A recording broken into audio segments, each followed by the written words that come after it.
Continuamos con la serie de podcast de Radio Cámara de la Red Radar, del FIAR, el Frente Interno Auténtico de Renovación, y nosotros proponemos algunos temas de debate semana por semana, sábado por sábado, pero a veces lo tenemos que tirar al tacho de la basura porque aparece una nueva demanda, y una demanda que por ahí suele ser justificada, y nos dicen, no, toca un poco este tema, acá tenemos problemas.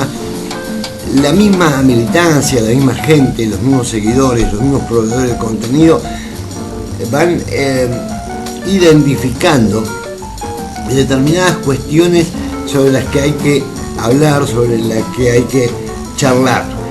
Y a poco tiempo de andar de las nuevas autoridades del Partido Justicialista, después de una fallida interna que terminó judicializándose, que terminó con la lista celeste y blanca sin competir en varios distritos porque la justicia determinó que no cumplía las reglamentaciones, y en lo que estaba habilitada porque no quiso competir en solidaridad con las que quedaban afuera. Y esta falta de legitimidad, parece que no, pero tiene dos vertientes importantes de efluentes en la práctica, y los dos son negativos. Una es justamente esta forma rara, poco usual de definir las cuestiones, que las autoridades se definen en un estrado judicial, y la segunda es que quedan las fracturas, la militancia fracturada, dividida, con una grieta que difícilmente se pueda reconciliar en los primeros pasos. A este caos, que es muy habitual últimamente, se le agrega la famosa borocotización de la política, las garrochadas, las panquequeadas, los que saltan, sacan los pies del plato y saltan el alambrado de 5 hilos. Y a esto le denominamos nosotros, en la jerga nuestra, la esquizofrenia de la política de nuestros días. Se ha tornado muy competitiva en el nivel dirigencial, no tanto en el militante. El militante sigue siendo parte de un movimiento, sigue siendo pasionalmente identificado con el peronismo, lo admite inclusive la gente que está con Las Neves, que es otro partido. Con mucha más razón la Celeste y Blanco o el modernismo, que están todavía dentro del PJ, pero justamente con una problemática que es la que se está tratando de solucionar con el famoso pacto de Garayalde, que es un acuerdo inteligente de partes para recuperar el movimiento con acceso poderoso al gobierno, al poder, a ganar las elecciones, volver a ser un PJ ganador. Pero esta esquizofrenia política en nuestros días requiere cambios en la regla de juego. Y son cambios que se están dando no solamente en el país, sino en el mundo. Fíjense lo que fue el Brexit en la Unión Europea, más precisamente en Londres, lo que es el triunfo de Trump, lo que es el dificultoso acuerdo de Rajoy en España para continuar al frente del proceso neoliberal que lleva adelante, y todo lo que está pasando con Macri. La gestión productiva de los partidos en sus diferentes niveles, pero vamos a hablar específicamente de los consejos de localidad, que son el aspecto territorial cercano que más nos compete, más nos interesa. En esa gestión del desempeño hay que tener en cuenta que es algo que los líderes de la política están necesitando trabajar en todos los días. Y por eso decían tirar un par de tips, un par de consejos. lo que hacemos es trabajar desde el anclaje pirata y haciéndonos un puente, un enlace con los podcasts anteriores de Radio Cámara que veníamos tocando sobre el tema cómo afecta el cerebro, los cambios al cerebro de las personas, y las personas son los que forman los equipos y los dirigentes. Identificamos o tratamos de identificar 5 comportamientos que son verdaderamente muy peligrosos dentro de esta esquizofrenia política de nuestros días. Hay 5 comportamientos que están inspirados en el viento de cambio permanente que se está dando y en la necesaria evolución de nuestras estrategias, y que si ponemos foco y atención nos servirá para diagnosticar los síntomas de esta extraña enfermedad que aqueja a toda la clase política, que está muy decadente, muy castigada y que goza de muy mala reputación. El primer punto, y que fue uno de los motivos, sinceramente,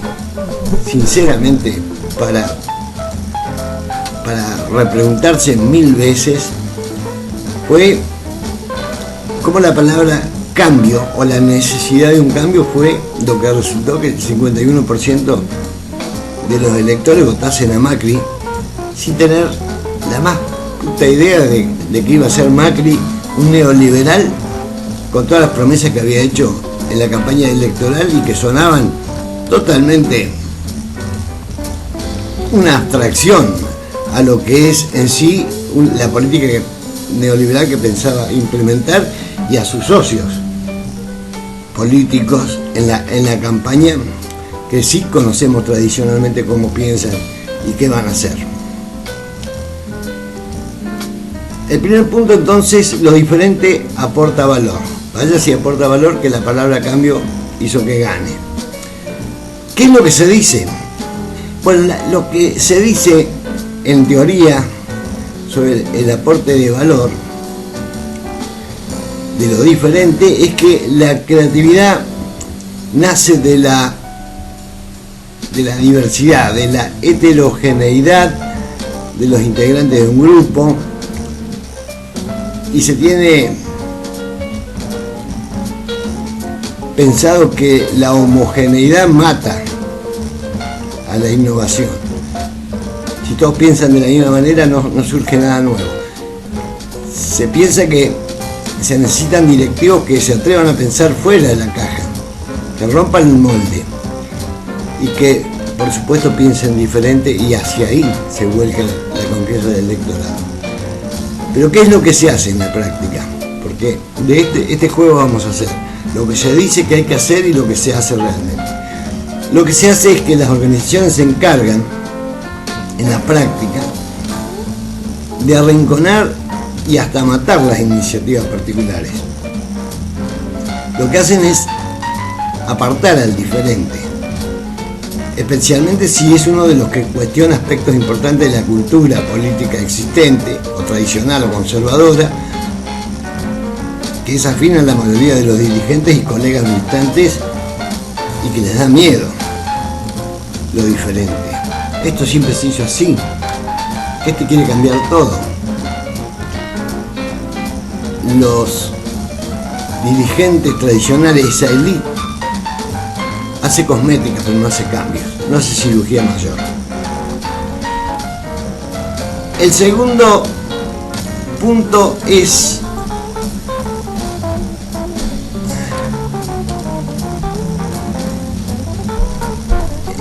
también crítico, porque tiene que ver con la colaboración. En una sociedad típicamente hiper individualista como la nuestra, la solidaridad, la colaboración, el cooperativismo, el compartir sobre todo información, no es lo usual. Y nosotros hicimos un estudio pagado por una ONG, importantísima ONG de cooperativistas de la región de Emilia-Romagna del norte de Italia, 2 años trabajando Santa Cruz, Chubut y Río Negro para encontrarnos con el resultado de que el espíritu cooperador y cooperativo y solidario era casi nulo acá en la Patagonia. Punto 2. Colaborar y compartir información. ¿Qué es lo que se dice al respecto? Y todo el mundo dice en la teoría, en las academias, en los talleres, los coaches, que la colaboración es y será siempre la principal clave del éxito de un conductor eficaz. La colaboración, la empatía es el motor del cambio. La creatividad y la innovación es lo que le permiten a un partido político la rapidez organizativa. Confiar en los demás, ser transparente y proporcionar información es lo que hay que hacer. Esto es la teoría. Pero ¿qué es lo que se hace? Bueno, acá es donde los feudos, los clanes, caudillos y dirigentes que forman las organizaciones se guardan toda la información. Y con eso creen que pueden asegurar su poder. En realidad ellos lo que sí saben, por experiencia, es que la clave de la supervivencia es la verdadera paranoia organizativa. Están desconfiando del uso que se le dará a la información y creen que ello los expone y los hace vulnerables. Entonces, ¿qué es lo que hacen en la práctica? Los retasea. Te puentean, no te atienden el teléfono, no te dan la información de las reuniones, se cuidan. Lo hacen mal, pero al mismo tiempo lo hacen bien para asegurar su propia supervivencia desde la cuota de poder que se han adjudicado. Otro de los puntos que está referido al conductor, al principal conductor de una campaña, es escoger el mejor talento y animarse a darle poder. Esto en la empresa, en las ONGs y también en la política, por supuesto, es un demonio. Ascender talentoso. Hay un viejo paradigma que en los 70 se había puesto de moda, que ascender talentos lo dibujaban como un tipo saliendo, la mitad del cuerpo saliendo del piso de abajo con un serrucho en la mano. ¿Qué es lo que se dice? Y se dice que escoger a las mejores personas del grupo y, si es posible, que sean mejores que el dirigente, que el presidente, y darles formación, información y darles el poder de decisión y autonomía, es lo mejor que puede pasar. Todas las áreas y todos los resultados serán tan buenos como sea el equipo que logres hacer con los mejores talentos. ¿Y qué es lo que se espera de un dirigente o de un presidente o de un coordinador? Es que desarrollen los mejores profesionales en esta empresa y estrategia electoral en la que todos están comprometidos y que se supone que todos ganan solamente si hay un triunfo electoral. Pero vamos a lo que se hace en la práctica. Ustedes todo esto lo deben estar, los que están practicando la política, lo deben ver clarito, patético. En esto no suele haber nada más terrorífico ni amenazante para la mayoría de los dirigentes veteranos que un colaborador mensajero. Si hay alguien así, hay que buscar múltiples formas de inutilizarlo. ¿Se acuerdan que Las Nieves hace gala de estas cuestiones? Neutralizar, inutilizar. La falta de información, de formación y de autonomía son las más básicas. Los viejos compañeros militantes del lugar, que han compartido conmigo muchos años, desde el 83, saben cuántos militantes incautos terminaron eliminados, expulsados prácticamente del partido, de forma sistemática y precisa, por ciertos subordinados referentes a un determinado caudillo sin escrúpulos, que para sostenerse dentro del establishment político y de la élite de privilegios fueron haciendo un verdadero canibalismo de militantes. El anteúltimo punto es la necesidad de innovar, porque estos partidos están envejecidos, están desgastados y están mal mantenidos, a punto de sus estructuras de quebrarse. El radicalismo ya está prácticamente agotado. Otros partidos han nacido hace poco y ya están, ni hablemos por ejemplo, disueltos, como la Democracia Cristiana o el Polo Social. Innovar, ser proactivo, requiere líderes transformadores. El peronismo es revolucionario en su esencia y las transformaciones deben hacerse dentro de la estructura partidaria y respetando la categoría de partido nacional, el nivel de ganador, de sempiterno ganador del PJ. Siempre se ha dicho que el cambio es necesario, que los nuevos directivos tienen que ser líderes transformadores. Y andan buscando ahí por Urtubey, por Massa, hay 10.000 que se postulan en el peronismo como innovadores, pero que si uno los analiza en profundidad no innovan nada. La cara de ellos nada más. Un líder transformador en la teoría es aquel que le puede imprimir velocidad a la organización y velocidad al cambio también. Pero para esto se necesita proactividad, intraemprendedores de la política, que todos se pongan de acuerdo, que bajen un espíritu de reinventar las organizaciones en cada territorio. Esto no se puede hacer desde el centralismo omnipotente con que nació el peronismo, porque tenía un líder en sí mismo renovador. Esto exige la descentralización. Los verdaderos líderes del cambio, los innovadores que adapten sus organizaciones a un partido nacional, son los que en realidad podrán lograr la competitividad necesaria para alcanzar los triunfos en sus territorios. A nosotros nos preocupa Trelew. Trelew es una ciudad tremendamente politizada y es fundamental porque es la segunda ciudad de la provincia. ¿Y qué se hace con respecto a esto? En realidad el cambio ha demostrado que genera un enorme malestar organizativo. De hecho, el presidente del Consejo de Localidad de Trelew llegó, se sentó y apenas pudo pintar y arreglar, cambiar algunas cuestiones domésticas y modestas. ¿Cómo luchar contra el statu quo? Y eso significa luchar con jefes veteranos de las agrupaciones tradicionales, que todos ya conocemos, de sindicatos que también son tradicionales, burocratizados, con dirigentes sempiternos como Vélez y como otros tantos, que hace 20.000 años que son.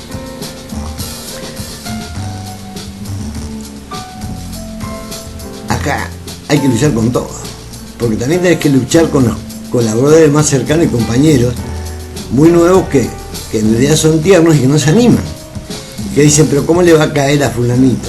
¿O cómo le va a caer a menganito si hago esto? Los que tienen experiencia saben que no hay lucha tan ingrata, tan dura y tan peligrosa como esta: querer reformar algo. Cuando nosotros dijimos hay que reinventar el Consejo de Localidad, poniendo al día, primero, la situación caótica en la que se vive, depurando el padrón; segundo, articulando que lo que ya está en la Carta Orgánica se cumpla, como por ejemplo el caso del pago del diezmo. Pero por ello, cuando el cambio es demasiado evidente, cuando molesta a mucha gente, lo que pasa es que en lo que se hace es que lo demore todo a su tiempo y armoniosamente, aunque esto ya sabemos que suele ser tarde y solo es una forma reactiva. y cuando se logra un consenso sobre lo insoportable que es ya una situación, cuando uno se reconoce como perdidoso. Entonces, y solo así, cuando no tenés más remedio, solo así van a actuar sobre ese cambio, sobre esa transformación, sobre esa actuación, estarán perdiendo la ventaja de hacerlo a tiempo, que es una ventaja muy competitiva. Finalmente, uno de los puntos más importantes es la honestidad directiva del conductor. Esa humildad de poder reconocer que no siempre uno lo sabe todo y que los errores forman parte del éxito. Es una cuestión compleja, porque cuando el jefe de gabinete de Macri reconoció que estaban aprendiendo, casi lo mata. La prensa lo salió a matar, la oposición lo comió crudo. Sobre la honestidad directiva, ¿qué se dice? Los nuevos líderes son aquellos que son honestos y saben decir no lo sé, porque no lo podemos saber todo, especialmente en un entorno tan caótico como el que se vive, y debemos saber pedir ayuda, escuchar, confiar en los demás, pero los demás son parte de una grieta, son parte de una sucesión de descalificaciones previas en la interna y no te van a ayudar. Así que estos imaginarios conductores que se tienen que mostrar como falibles, pero que no se avergüenzan de ello, y no solo eso, sino que además saben que el error es bueno porque transmite una experiencia positiva, ni lo ocultan ni lo penalizan. Sin error no va a haber innovación, dicen. Si no te equivocás de vez en cuando, es que lo estás haciendo mal o que no estás haciendo nada. Pero da miedo dar ese paso. Solamente los intrépidos, los heroicos, y muy pocos son los que se animan a dar la revolución que se proclama en los discursos, pero los discursos previos, no los posteriores a haber asumido la responsabilidad y el compromiso del cambio. Sobre la honestidad, ¿qué es la realidad? ¿Qué es lo que se hace? No hay nadie que genere más envidia ni más incomprensiones que un jefe, que un sabiotodo, que un mandamás. Se espera de él, y así es la práctica, una capacidad de ver el futuro casi de adivino. Cualquier debilidad es duramente criticada sin piedad por el resto. Lo salen a matar en cuanto se equivocó en una. Le piden que haga una predicción en perspectiva exacta de lo que va a pasar y acierte la estrategia, pero lo matan si se equivoca. Este es el principal deporte en cualquier organización, no solamente en las políticas, en las deportivas, en el fútbol, en el box. Por ello, para muchos, mostrar errores, admitiendo que es parte del éxito, y decir que no se sabe exactamente a dónde ir, a dónde estoy parado y a dónde quiero, o cómo tengo que hacerlo, es un signo de debilidad que los hace verse como vulnerables ante el electorado, ante sus jefes, pero sobre todo ante sus jefes hacia arriba, en el partido o hacia sus propios compañeros del consejo. Esto es una realidad. Lo que yo estoy haciendo es enumerarle las realidades. Y lo que estoy diciendo es que se necesita una dosis de talento y osadía innovador, que significa asumir riesgos. No hay otra receta. Hay que estar preparado, convencido, persuadido, a no ser temerario, pero no ser miedoso. A asumir los cambios y asumir los riesgos, medidos.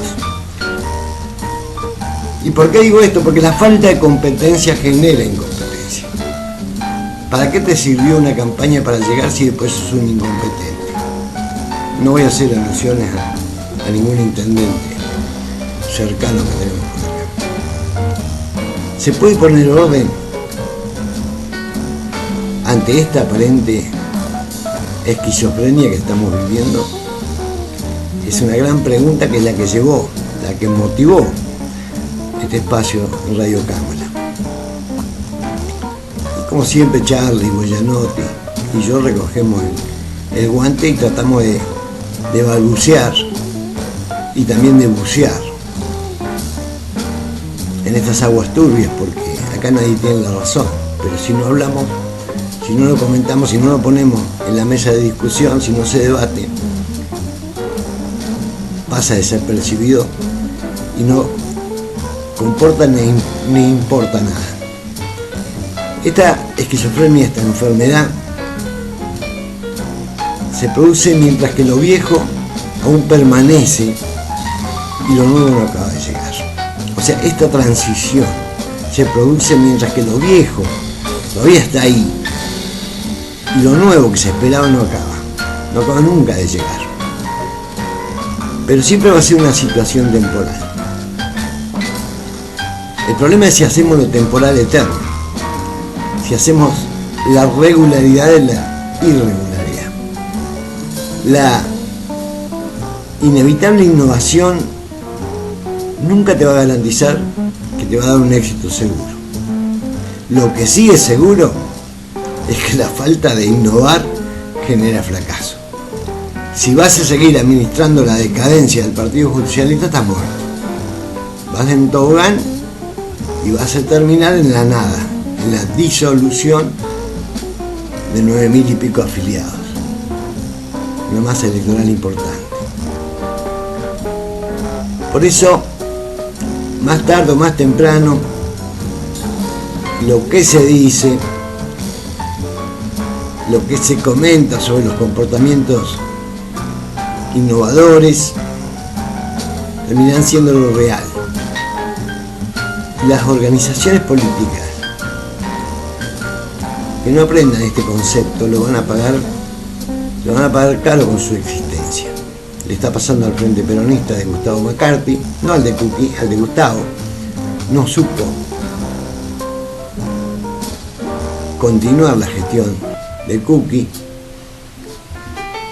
dilapidó el capital y los activos que tenía la agrupación decana de esta segunda parte del peronismo, del 80 y pico para acá. Y eso demuestra que los comportamientos innovadores serán o no serán. Y que los resultados serán o serán. Desde el punto de vista del político profesional, que hoy ya lo podemos tipificar, que es aquel que tiene claro que va a dedicar gran parte de toda su vida a la política y a fijarse metas dentro de ella,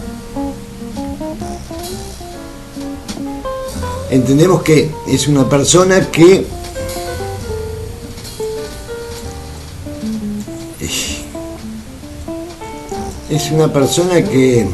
debe estar dispuesta al cambio. No se entiende una persona que no vea la realidad de cambio que estamos pasando, cómo se transformó la política, las técnicas y las estrategias de la política. Pero mientras tanto habrá que buscar ese delicado, puntilloso equilibrio que es no conformarse en ser los actores que repiten el trasnochado guión de todas las veces, pero que a la vez nos toca gestionar la realidad que nos ha tocado vivir. Ortega y Gasset decía, somos nosotros en nuestras circunstancias. Hoy tenemos a las Neves en el gobierno de enfrente y con todo lo que eso implica para ganarle una elección en el 2017, parlamentaria en medio término. Lo inteligente para nosotros consistiría en entender esta esquizofrenia, saber hacia dónde van los tiempos, las tendencias, y saber cuáles son los comportamientos y qué comportamientos serán los que inevitablemente tendrán éxito en la gran masa electoral, y saber cómo encajan con las difíciles realidades de las batallas políticas en cada caso, en cada territorio, en cada lugar. No es lo mismo Comodoro que Trelew, no es lo mismo Rawson que Esquel. Intentando, si es posible, salir ileso y no morir en el intento cuando se ponen en práctica las distintas estrategias electorales. Pero eso no significa tener miedo y hacer como el italiano, huir para servir para otra guerra. Hay que tomar la decisión de ponerse al frente del cambio de la estrategia, jugar el partido y jugarlo a ganar. Si se pierde, mala suerte. Las organizaciones políticas muy pronto van a tener que asumir lo inevitable. Esto es, y yo lo vengo conversando muy seguido en Facebook y en Twitter, la renovación de sus cuadros dirigentes y las formas también de ejercer el poder. Ya las nuevas culturas convertirán en verdaderos héroes de esta época a los que se comportan como sus organizaciones lo están necesitando. Los que sean abiertos al cambio, generosos en dejar crecer a los demás, los que sean integradores, políticamente flexibles, y los que entiendan que la política también es el arte de lo posible. Cada vez están siendo más necesarios los frentes, las alianzas, y hay que entender que con esto los partidos pierden concentración y ineludiblemente tienen que repartir poder. ¿Por qué digo esto? Porque se hace urgente que nuestras organizaciones políticas se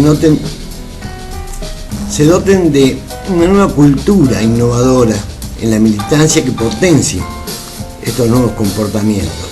Por eso hay que apartarse de la tiranía de la descalificación personal y de la generación de referentes particulares. Hay que ser líderes de movimiento, comprometidos con ideales pero también con doctrinas. Y que esos movimientos y esos electores inevitablemente castiguen los comportamientos contrarios, que hagan que los que no colaboran, los que se panquequean, los no desarrolladores, los que se inmovilizan y vacían los partidos, o los que no escuchen, siendo los que fueron elegidos con mandato por el pueblo para ejercer determinado mandato, les pase como a los no transformadores,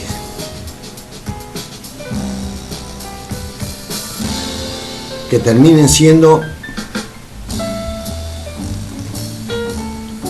la clase que hay que eliminar, los no promocionados, los perseguidos por las mayorías electorales.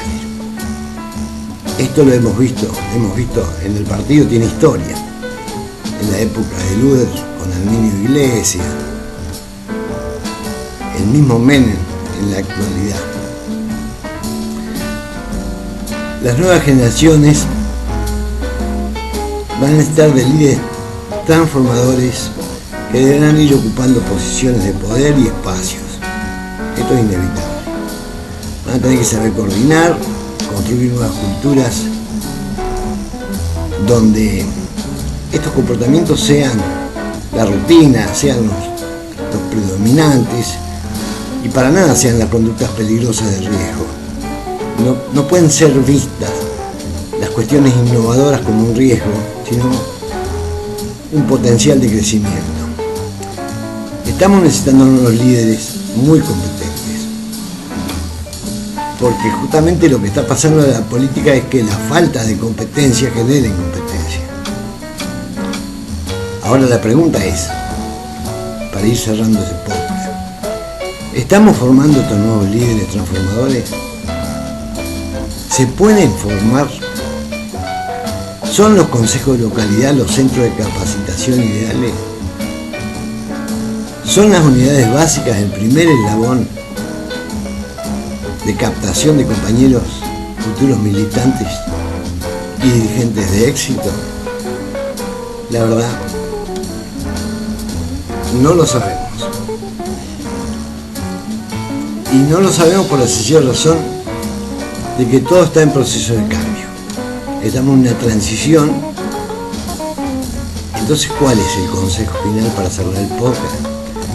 Que lo mejor es zambullirse en el cambio sin miedo y aprender en el hacer. No hay otra forma de acometer con responsabilidad, con temperamento y actitud lo que elegimos para hacer dentro de la política, y más dentro de un movimiento nacional justicialista con vocación de poder y protagonismo electoral. Nos vemos en el próximo podcast, que nos van a sugerir ustedes seguramente como este, y espero que hayamos podido poner en la mesa de debate algunas cuestiones que después entre ustedes las discutan y en el grupo las incrementen con mejores posiciones. Nos vemos, gente.